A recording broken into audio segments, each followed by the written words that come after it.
આઈડીમાં મુશ્કેલીઓને લઈને સરકાર હવે જાગી છે। રાજ્યની શાળાઓને 2 દિવસમાં મહત્તમ અપાર આઈડી જનરેટ કરવા સૂચન અપાયું છે। અમદાવાદ ગ્રામ્યના 16 સેન્ટર પર 2 દિવસ માટે કેમ્પ શરૂ કરાયા છે।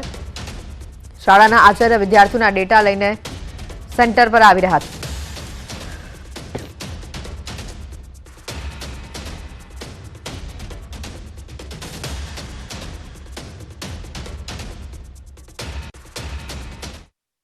સોળ સેન્ટરો તૈયાર કરવામાં આવ્યા છે, જ્યાં તમામ શાળાઓના આચાર્યો વિદ્યાર્થીઓની યાદી સાથે ત્યાં ઉપસ્થિત રહેશે।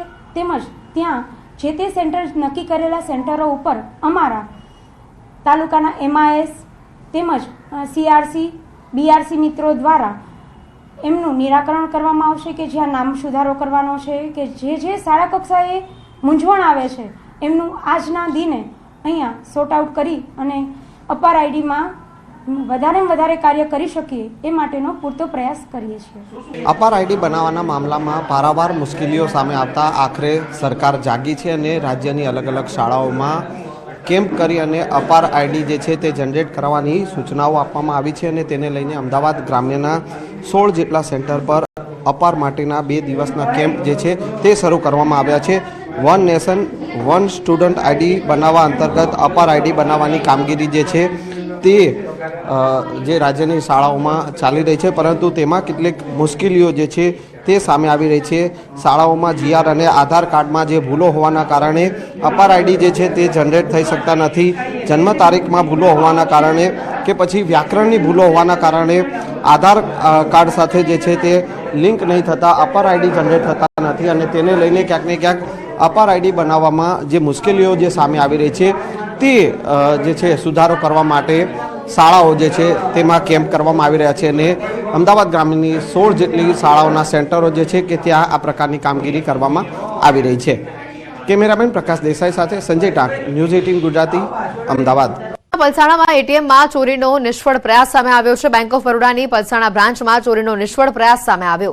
અજાણ્યા ઇસમે ATM મશીનમાં ચોરીના ઈરાદે તોડફોડ કરી સાયરનનો વાયર તોડીને ચોરી કરવાનો પ્રયાસ કર્યો હતો। ચોરીના પ્રયાસની આ ઘટના બેંકના CCTV કેમેરામાં કેદ થઈ છે। પલસાણા પોલીસે CCTVના આધારે સમગ્ર મામલે તપાસ હાથ ધરી છે। મનપામાં વધુ એક વિવાદ સામે આવ્યો છે। 31 સ્મશાનોમાં આઉટસોર્સિંગને લઈને વિરોધ થયો છે। 4 કરોડ રૂપિયાના સ્થાને 10.43 કરોડના ખર્ચનો સ્થાયી સભ્યો દ્વારા વિરોધ કરવામાં આવ્યો। અંતિમ સંસ્કાર જેવી સેવાકીય પ્રવૃત્તિની જવાબદારી પણ પાલિકા નિભાવવા નથી માંગતી તેવા આરોપો લાગ્યા। ભારે વિવાદ થતા આ દરખાસ્તને મુલતવી રાખવામાં આવી હોવાની હાલ માહિતી સામે આવી છે।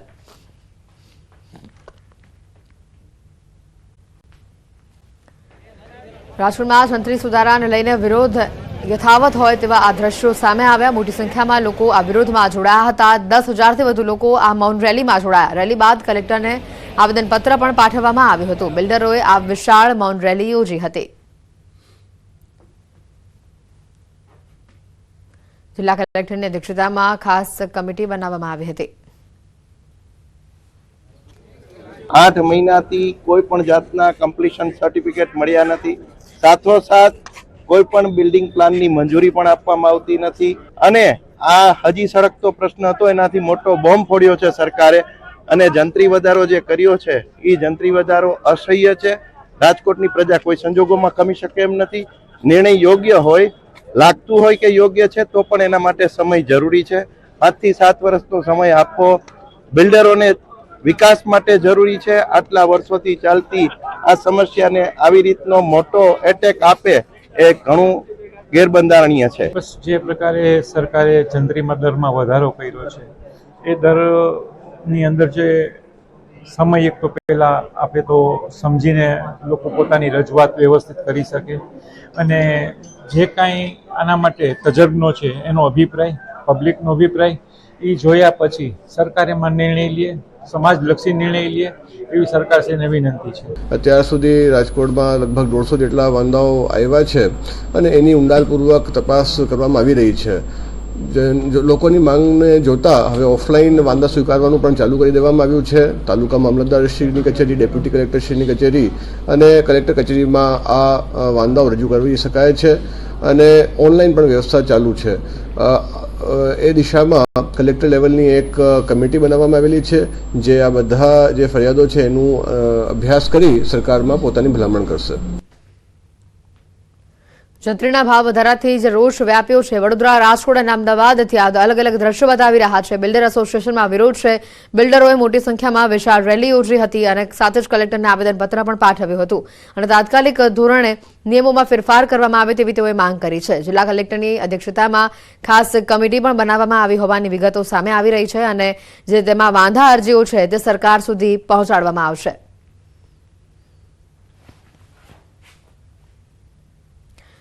રાજકોટ બિલ્ડર એસોસિએશન પણ લડી લેવાના મૂડમાં હોય તે પ્રકારના દ્રશ્યો સામે આવ્યા. મોટી સંખ્યામાં આજે રેલીનું આયોજન કરવામાં આવ્યું, જેમાં 10,000થી વધુ લોકો જોડાયા હતા.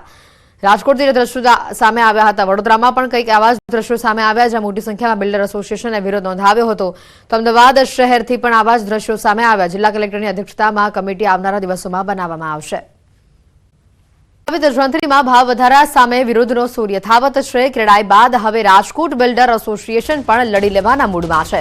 રાજકોટ બિલ્ડર એસોસિએશન અને તેની સાથે જોડાયેલા અન્ય એસોસિએશનના હોદ્દેદારો અને સભ્યોએ વિશાળ મૌન રેલી યોજી અને જંત્રીમાં સૂચિત ભાવ વધારાનો વિરોધ નોંધાવ્યો. બહુમાળી ભવન ચોકથી કલેક્ટર કચેરી સુધી મૌન રેલી યોજવામાં આવી, જેમાં 10,000થી વધુ લોકો જોડાયા હતા. રેલી બાદ કલેક્ટરને આવેદનપત્ર પાઠવવામાં આવ્યું, જેમાં અલગ અલગ 17 મુદ્દાઓને ટાંકવામાં આવ્યા. સરકારે નવી જંત્રીમાં સૂચવેલો ભાવ વધારો બાંધકામ ઉદ્યોગ માટે મરણોત્તર સમાન હોવાની રજૂઆત કરવામાં આવી છે. તો કલેક્ટરે પણ કમિટીને મળનાર તમામ વાંધા અરજીઓ સરકાર સુધી પહોંચાડવામાં આવશે તેવી બાહેધરી આપી હતી. અથડામણ બાદ પોલીસ એક્શનમાં આવ્યું છે. નવસારી જૂથ વિભાગ મુદ્દે સુરત રેન્જ આઈજી નવસારી જિલ્લાની મુલાકાતે પહોંચ્યા હતા. રેન્જ આઈજીએ મોટા ખુલાસા કર્યા છે અને કહ્યું છે કે સોશિયલ મીડિયામાં તથ્યવિહીન પોસ્ટ વાયરલ કરી લોકોને ઉશ્કેરવામાં આવ્યા હતા. 7 લોકો સામે ફરિયાદ નોંધવામાં આવી છે. 4 લોકોની ધરપકડ કરવામાં આવી છે. 3 હજી પણ ફરાર છે. આ 300 લોકોના ટોળા સામે ગેરકાયદેસર મંડળી રચવાના મુદ્દાને લઈને ગુનો નોંધીને કાર્યવાહી શરૂ કરાઈ છે.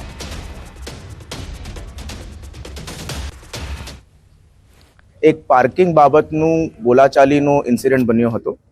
તે ઇન્સિડન્ટ પછી ઘણા બધા લોકો ત્યાં ભેગા થઈ ગયા હતા. આજે સવારે તે ઇન્સિડન્ટ બાબતમાં એફઆઈઆર નોંધાઈ ચૂકી છે. એફઆઈઆર હિસાબથી ટોટલ 6 આરોપીઓ એ ઇન્સિડન્ટની અંદર સંકળાયેલા હતા. તે બાબતમાંથી ટોટલ 4 આરોપીઓની ધરપકડ પોલીસ દ્વારા કરવામાં આવી છે અને 2 આરોપીઓની શોધખોળ હાથ ચાલુમાં છે. ગઈકાલે સાંજે અમુક લોકો એ ભેગા થઈને અને ફરીથી જે પરમ દિવસનું જે બનાવવાળું જે સ્થળ હતું તે જગ્યાએ જવાના પ્રયાસ કર્યા. પોલીસ બંદોબસ્ત ત્યાં હાજર હતો, એટલે પોલીસ અધિકારીઓએ જે બંને બાજુથી જે ટોળા ભેગા થયા એ ટોળાઓને સમયસૂચકતા વાપરીને અગાઉથી જ રોકી દીધા હતા.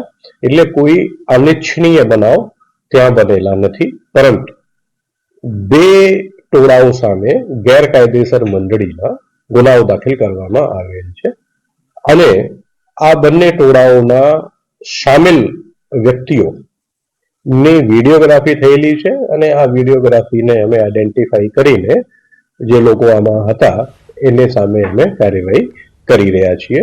એવાયમાં યોજના અંતર્ગત ગેરરીતિ બદલ રાજ્યની 5 હોસ્પિટલને સસ્પેન્ડ કરાઈ છે. ગત અઠવાડિયામાં રાજ્યની કુલ 5 એમ્પ્લેન હોસ્પિટલ અને 2 ડોક્ટરોને યોજના અંતર્ગત સસ્પેન્ડ કરવામાં આવ્યા છે. પાટણની 2, દાહોદની 1, અમદાવાદ અને અરવલ્લીની 1 હોસ્પિટલને સસ્પેન્ડ કરાઈ છે. SAFUએ તજજ્ઞ તબીબોની ટીમ સાથે રાખીને શંકાસ્પદ હોસ્પિટલોની મુલાકાત લીધી હતી.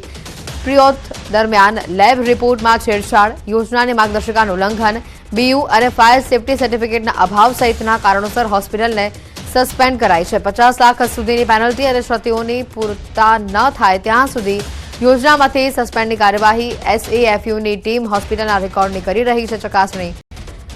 આ યોજનાની માર્ગદર્શિકાનું ઉલ્લંઘન થશે તો કાર્યવાહી પણ કરવામાં આવશે. કાર્ડિયો, રેડિયો, કેમો, નિયોનાટલ કેર આ સહિતની સારવાર માટે સરકારે SOP બનાવી હતી. ટૂંક સમયમાં નવી માર્ગદર્શિકા જાહેર કરવામાં આવશે.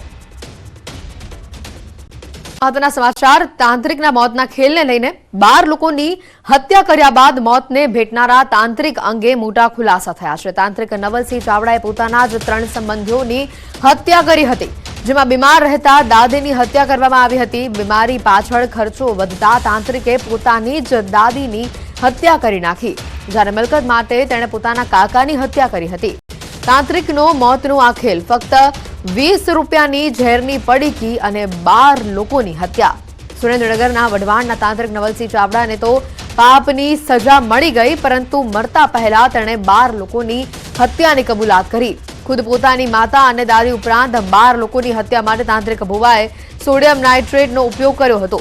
મૃતક તાંત્રિક ભુવા નવલસિંહ દ્વારા અત્યાર સુધીમાં 1ના 4 ગણા રૂપિયા કરી આપવાની લાલચે 12 વ્યક્તિઓને મોતને ઘાટ ઉતાર્યા હોવાની પોલીસ સમક્ષ તેણે કબૂલાત કરી હતી. ભુવો લોકોને મોતને ઘાટ ઉતારવા સોડિયમ નાઇટ્રેટનો ઉપયોગ કરતો હતો. સુરેન્દ્રનગરથી સોડિયમ નાઇટ્રેટ ખરીદી કરી હોવાની ભુવાએ પોલીસ સમક્ષ કબૂલાત કરી હતી. ભુવા દ્વારા સોડિયમ નાઇટ્રાઇટ લોકોને દારૂ અને અન્ય પ્રવાહી પદાર્થમાં ભેળવી પીવડાવવામાં આવતું હતું. પોલીસે કિરણ લેબોરેટરીમાં પણ વધુ તપાસ હાથ ધરી છે.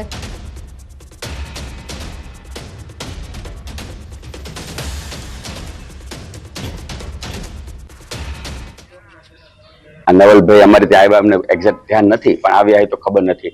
અને સોડિયમ નાઇટ્રેટ તો અમે રિસ્ટ્રિક્ટ નથી, વેચી છીએ અને ઓપન બજાર વેચી શકાય છે. એટલે નવલભાઈ લઈ ગયા છે એ અમારું એક્ઝેક્ટ ધ્યાન નથી અમને, કારણ કે ગ્રાહકનું અમને ધ્યાન નથી કોણ શું લઈ ગયા હોય. આ છે ડાઇંગ ઇન્ડસ્ટ્રીમાં વપરાય છે અને કેમિકલ ઇન્ડસ્ટ્રી વપરાય છે, મેટલ ઇન્ડસ્ટ્રી વપરાય છે. એટલે માત્ર વેપારનો માત્રનો કોઈ નિયમ નથી.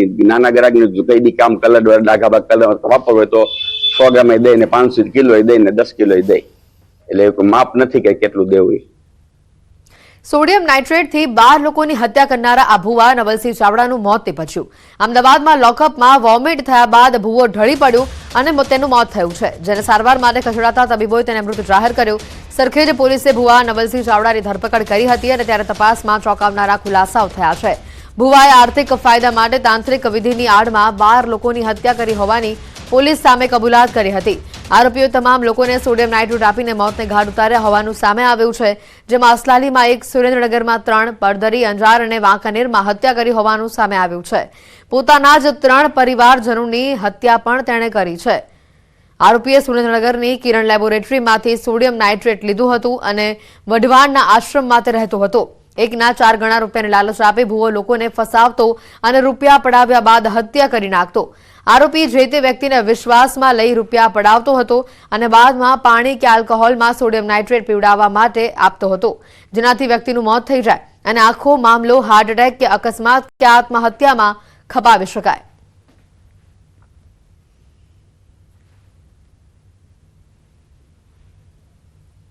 આમાં 7 દિવસની રિમાન્ડ ઉપર હતા. 10 તારીખ સુધી તપાસમાં એમનો 12 જેટલા મર્ડરની કબૂલિયાત કરેલી છે. આમાં વિભિન્ન જેમ કે 3 ગુના જો છે રાજકોટમાં છે, 3 સુરેન્દ્રનગરમાં, 1 આપણા અસલાલીમાં છે, એમને ફેટલ દાખલ થયેલ છે, 1 એન્જારમાં, બીજા 3 પરિવારવાળા જણા હતા. આ નવલસિંહ ચાવડા સોડિયમ નાઇટ્રેટ જેવું કેમિકલનો ઉપયોગ કરે છે. સોડિયમ નાઇટ્રેટને પાણીમાં કે શરાબમાં ઘોલી જાય અને એમનો જો વિક્ટિમ છે એનો પીવડાવી દે, વિક્ટિમ 15 થી 20 મિનિટમાં બેફાન થઈ જાય અને હાર્ટ એટેકનું પીએમમાં આવી જશે. સોડિયમ નાઇટ્રેટ તે સુરેન્દ્રનગરમાં એક લેબોરેટરી છે, ત્યાંથી લાવેલું હતું. 20 રૂપિયાની 100 ગ્રામ જેટલું હતું અને યા લોન્ડ્રી જેવું કામોમાં યુઝ કરે છે, ડ્રાય ક્લિનિંગમાં યુઝ કરેલ છે. અને એની જાણ એને કોઈ બીજા બુઆજી ને કરેલી હતી એવી જાણ મળેલ છે.